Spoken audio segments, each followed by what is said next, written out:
안녕하세요. 김호준입니다.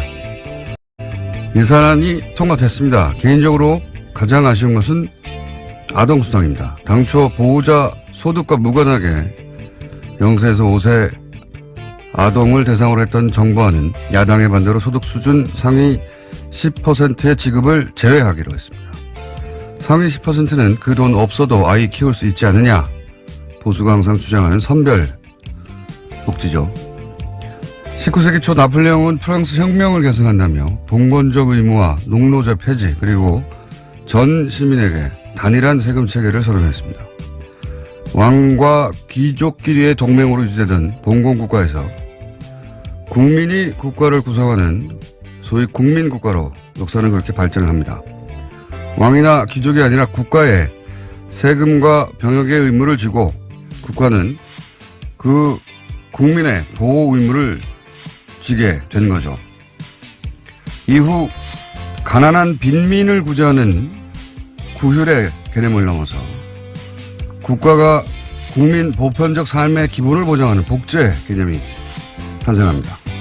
강도를 신고하면 경찰이 당신 소득의 상위 10%인가 아닌가 묻고 나서 출동하는 게 아니죠.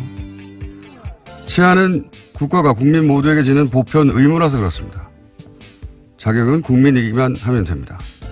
0세에서 5세까지 아동에게 국가가 삶의 기본에 대한 의무를 지겠다. 그 자격은 대한민국의 아동이기만 하면 된다. 이게 보편 복지죠. 반면 10%는 제외한다는 것은 곤란에 처한 90%의 상대적 빈민만을 구휼하겠다. 이것은 기본적으로 구제입니다. 그러니까 이건 돈의 문제가 아니라 국가의 의무를 어디까지로 할 것인가 하는 국가 철학의 문제다. 역사가 한 걸음 더 나아가는 걸 누군가 막았다. 김호준 생각이었습니다.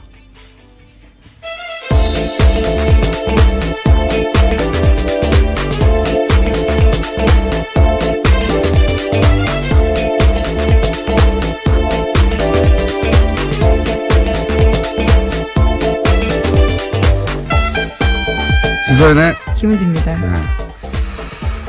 자, 예산은 워낙 복잡해가지고, 예.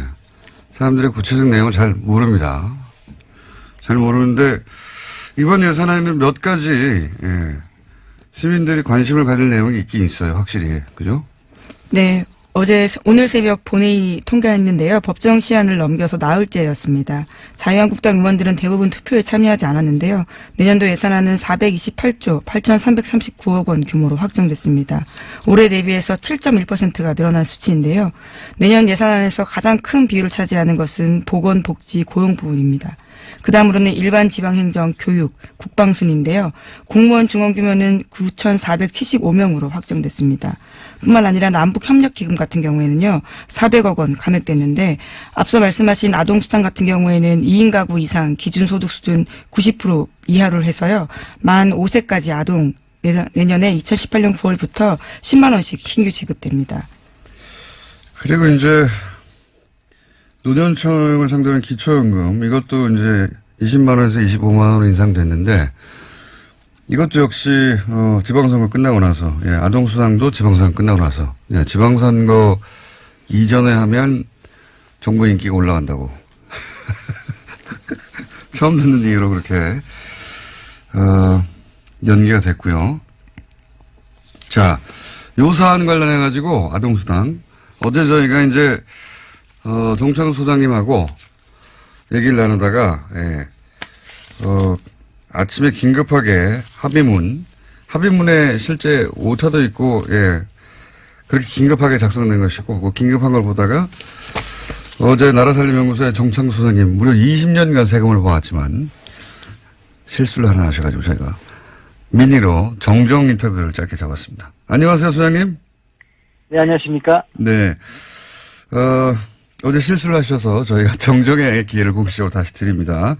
어제 이제, 2인이라는 표현만 짧게 등장해가지고 이게 둘째 아이부터 주는 게 아닌가, 예, 이렇게 말씀하셨다가 방송 끝나자마자 정정을 하셨는데, 그 내용 다시 한번 구체적으로 정리해 주십시오.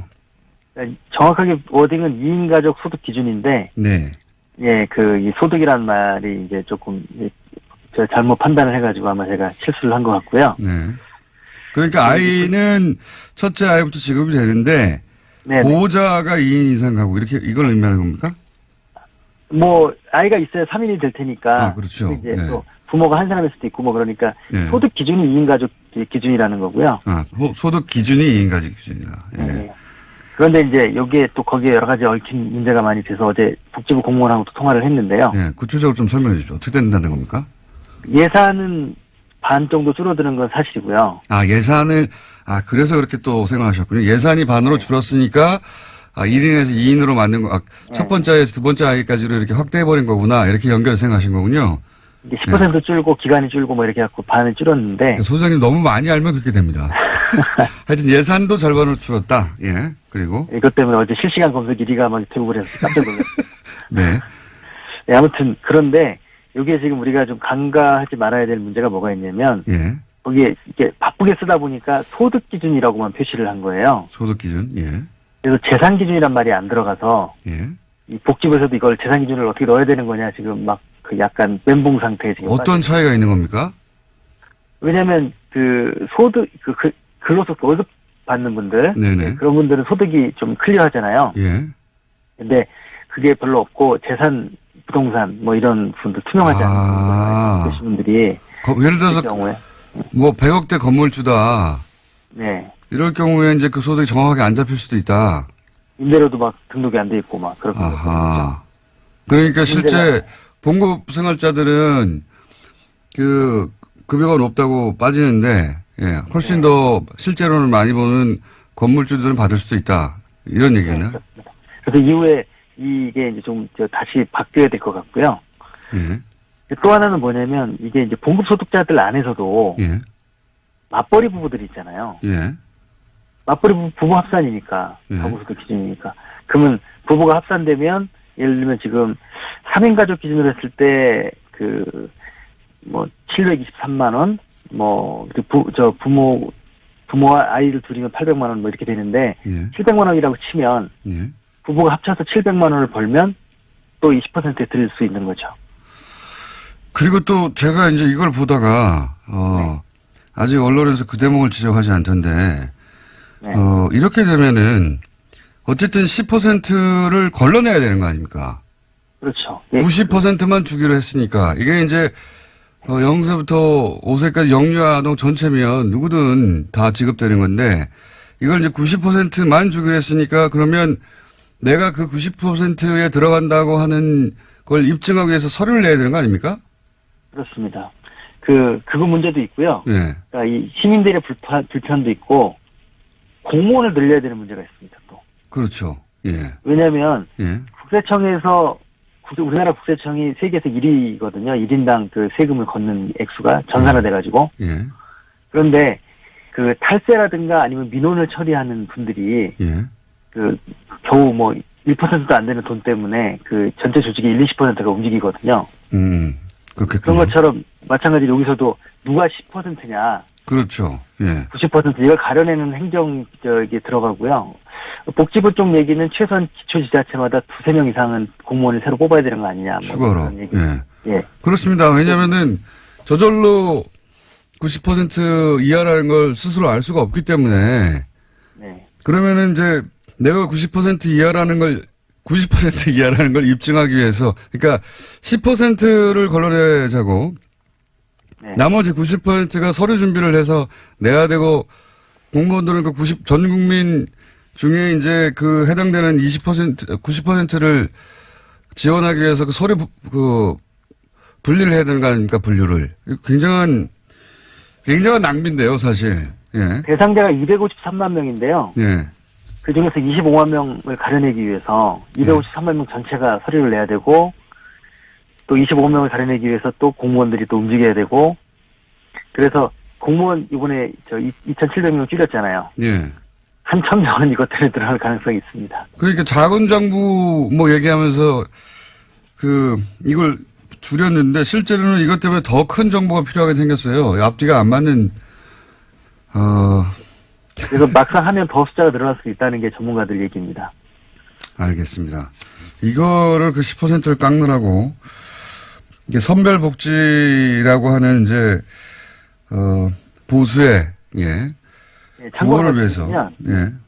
참고로 말씀드리면 OECD 35개 국가 중에서 그 31나라가 이 아동수당을 도입 이미 했고요. 예.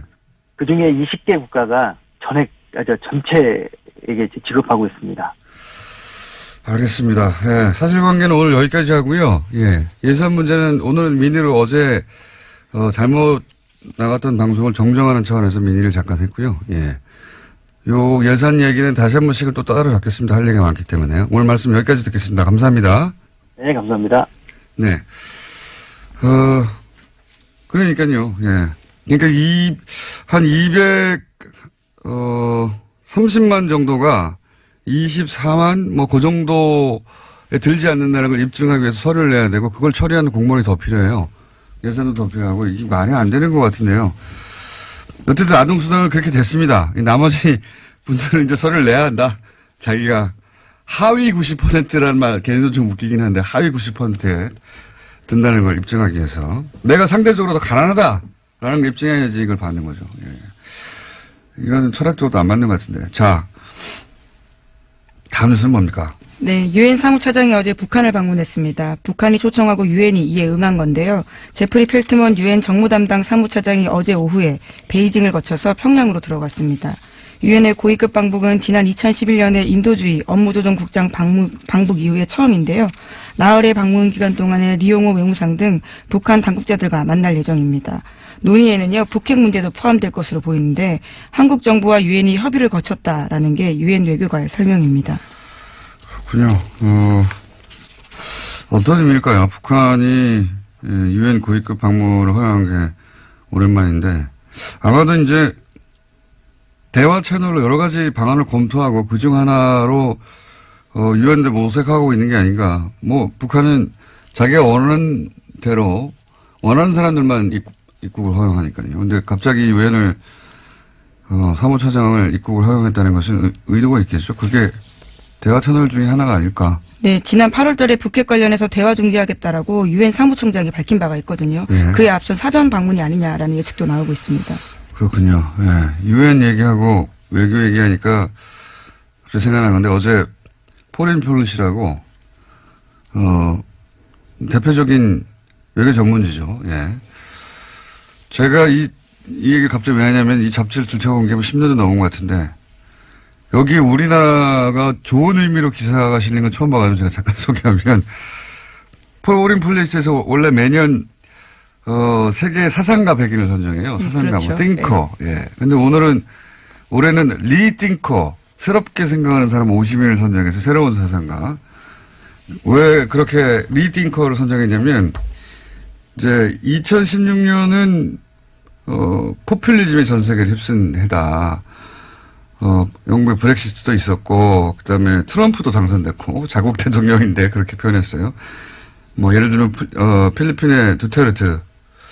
이런 사람들이 당선되고 이런 브렉시트 같은 현상, 포퓰리즘이 전 세계를 휩쓸었는데, 그럼 올해는 어떤 해냐? 정의하기를 그런 새로운 질서에 대해서 다시 생각하고, 리팅크하고, 새롭게 등장한 현실에 맞설 새로운 길을 찾는 해, 이렇게 정의했어요. 예.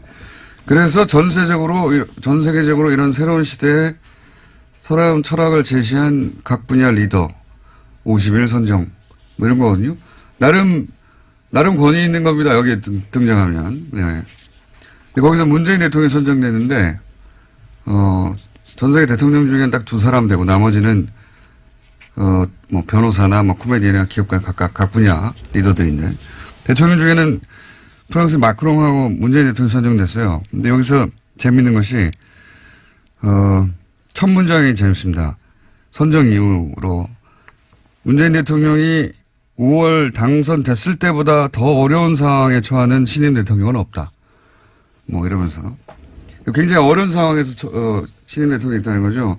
중국, 사드, 뭐 북핵 미사일 등등 쫙 나열해요.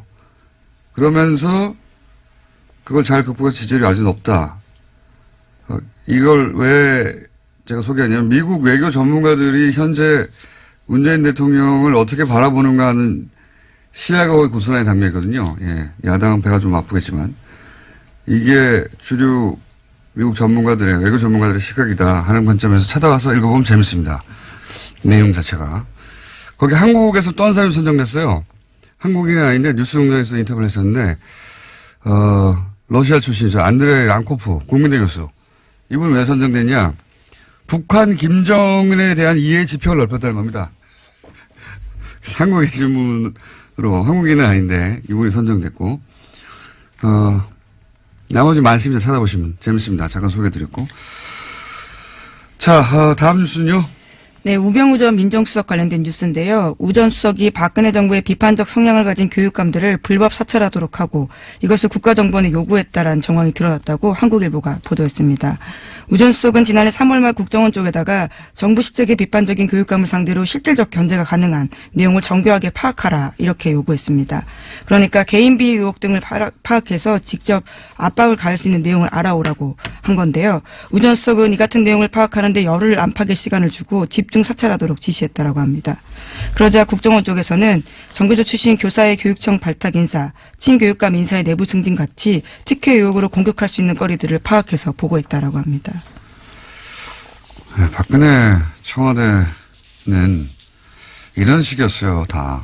그러니까 국가 정책을 정하고 자기가 원하는 방향으로 끌고 가려고 반대하는 인사들은 개인 뒷조사를 하는 거죠. 개인 뒷조사. 네. 이게 무슨 정책과 정책에 부딪히는 게 아니라 말 안 들어? 예, 뒷조사해봐. 죽여. 이런 거거든요. 예, 이건 뭐 시정 잡배가 하는 짓인데 이런 식으로 했고 그 선봉에 우병우 전 민정수석 있었다는 건데 예, 여전히 우병우 민정수석 계속 빠져나가고 있죠. 새로운 내용이 또 하나 나왔네요. 자, 다음 뉴스는요. 네, 어제 김태우 전 청와대 대외전략기획관이 검찰에 소환됐습니다. 김 전 기획관은 김관진 전 장관과 이명박 전 대통령의 군 댓글 부대 혐의를 잇는 연결고리로 지목되고 있는데요. 관련해서 김관진 전 국방부 장관이 사이버사 댓글 공작에 이 전 대통령의 지시가 있었다라는 사실을 인정했다는 보도 나온 바 있습니다. 그런데 이런 보도가 나온 직후에요. 김태우 전 기획관과 이명박 전 대통령 두 사람이 만난 정황을 검찰이 포착했다고 JTBC가 보도했습니다. 김 전 기획관의 휴대전화에 관련된 정황이 남아있다라는 겁니다. 그렇군요. 댓글 공작 관련해서 대통령 지시를 인정했다. 네, 인정했다는 사실에 대해서는요. 이미 보도해 드린 바가 있는데요. 그 보도를 보고 황급하게 연락한 정황이 나온 겁니다. 그렇군요. 이분도, 예, 본인은 절대 자살하지 않는다는 선언을 해야 되지 않을까. 예. 저는 이런 뉴스를 볼 때마다 그런 생각이 듭니다. 예. 만났겠죠. 당연히. 예. 자, 이 뉴스는 아마 후속으로 뭐가 계속 앞으로 나올 것 같으니까 만났다고 한다까지만 저희가 알려드리고. 자, 다음 뉴스는 뭔가요? 네, 문무일 검찰총장이 어제 국정원 등 주요 적폐 수사를 관련해서 자신의 입장을 밝혔는데요. 올해 안에 마무리하겠다라는 겁니다. 문 총장은 그러면서 수사 피로감이라는 단어를 쓰기도 했는데요. 수사 일정과 관련해서 언급한 내용의 핵심은 모든 수사들이 검찰에 집중되어 있기 때문에 이것을 연내에 마칠 거다라는 겁니다. 주요 부분에 대해서는 연내에 끝내고 내년부터는 민생사건 수사에 집중하겠다라는 말도 했는데요. 이명박 전 대통령 등에 대한 수사의 확대와 진정 가능성을 차단한 듯한 발언이라서요. 비판을 사고 있습니다. 아니, 이거는 말이 안 되죠. 누구 맘대로. 이게 이제 시대 과제거든요. 검찰총장 혼자서 이제 안에 그럴 수 있는 사안이 아니에요. 그리고 MB는 시작도 안 했는데 무슨 끝냅니까? 지금 3주 남았는데요. 3주 동안 그러면은 기소도 다 하고 다 하란 말인가요? 이게 말이 안 되는 이야기인데 검찰총장이 갑자기 게다가 이 피로감이라는 단어는요. 보수정당 보수매체가 몇 달 전부터 계속해서 주장해왔던 프레임이거든요. 이거 피로감 온다. 피로감 안 왔어요. 피로감, 예. 국민 피로감 아직 안 왔어요. 피로감이 오기는커녕 아니 MB는 아직도 시작도 안 했는데 뭘 끝냅니까? 이건 문무일 총장의 개인적인 발언인지 지금 실제 이제 서울중앙지검과는 교감이 없었던 것 같다고 보도하고 있잖아요. 네, 그렇죠. 오늘 아침 한겨레 신문이 그렇게 보도하고 있는데요. 어제 문 총장 같은 경우에는 수사 피로감을 내세우면서 이런 말도 했습니다. 사회 발전에 도움이 안 된다라는 겁니다. 누구 맘대로 그런 거를 발전에 도움이 된다 안 된다고 정합니까? 예, 심지어 서울중앙지검 수사팀 관계자 말에 따르면요. 제일 먼저 사건이 왔던 댓글 사건 같은 경우에도 추가 확인 작업을 진행하고 있다라는 건데요. 아직까지 계속 하고 있다라는 겁니다. 아니 지금 김태호 전 대외전략기획관은 이제 처음으로 소환됐는데요. 무슨 끝냅니까 이제. 이건 말이 안 되는 이야기고요. 이런 얘기를 했다면 저희가 또 관련 인터뷰를 또 잡아봐야 되겠네요. 예. 이건 말이 안 된다고 봅니다. 이게 모르겠어요. 예를 들어 서울중앙지검에 지금 이 사건을 수사하고 있는 검사들이 육체적 필요를 호소하고 있다. 필요할 수 있죠. 육체적으로. 너무 곤란해서. 그럼 사우나 건을 끊어주세요. 갑자기 무슨 사회적 피로감을 얘기합니까? 국민들한테 여론조사 했나요?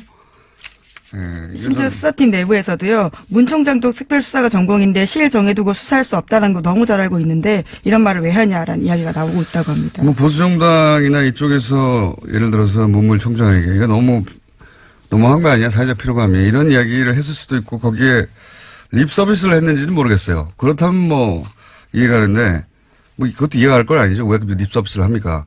정말로 이렇게 생각하는 거라면 이건 저희가 여론조사도 하고 필요하십니까? 하는 여론조사도 하고 그것도 발표하고 그리고 이게 왜 여기서 뭐 조천 안 되는지 계속 인터뷰도 하고 전 총장들도 인터뷰하고 해야 될 것 같습니다. 자, 시간이 거의 다 됐네요. 예, 제목만 체크하고 넘어가죠. 네, 박근혜 정부 블랙리스트와 관련해서 항소심이 진행 중인데요. 어제 이와 관련해서 의미 있는 진술이 나왔습니다. 30년 가까이 예술 지원 업무를 담당한 실무자가 법정에 나와서 한 말인데요. 전두환 노태우 시절에도 이런 적은 없었다라는 겁니다. 그 시절도 뭐 말도 안 되는 시절이긴 했는데 그때하고 비교하는 건 그렇게 말도 안 되는 시절에도 적어도 이런 식으로 블랙리스트를 작성해서 이 사람은 빼. 네, 껌껌이 이렇게 한 적은 없다라는 겁니다. 그렇다는 얘기죠. 예.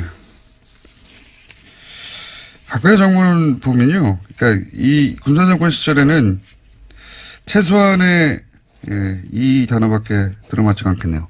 최소한의 가오라는 게 있었거든요. 그 군사정권 시절에. 그렇게까지는 내가 대통령이 안 한다. 근데 박근혜 정부 시절에는 그게 없어요. 세월호 사고 났는데 시술을 한다든가 사람에 대한 연민이나 애정, 예의, 기본적으로 그게 없는 것 같습니다, 문제는. 예. 자, 그 외에도 소개할 기사가 있는데 오늘 시간을 너무 많이 잡아서 미니 때문에 오늘 여기까지 하고 나머지 못한 건 내일 하죠. 예. 네, 그러시죠. 피로감이 아니고 필요감을 느낍니다, 필요감. 매우. 필요하다라는 뜻이죠. 여기까지. 네. 시사인의 김은지였습니다. 감사합니다.